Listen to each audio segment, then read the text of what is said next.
Here's how you apply materials to objects within your design. First, you select the target object and then press M on your keyboard. And this brings up the configuration dialog.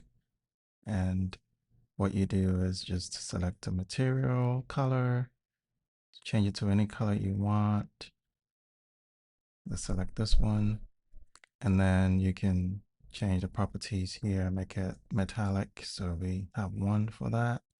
And then the roughness, maybe a 0.5. So that gives us that roughness here, and then hit OK. So let's say you want the second shock absorber to be the same color as the first one.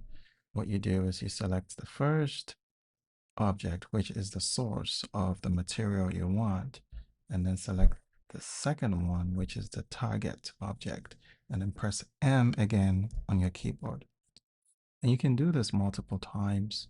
Select several objects within your design, and then all you do is press M, and Plasticity will automatically apply the material to those target objects.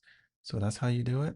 And this is a very, very quick way to create just one material and replicate it to all the other objects.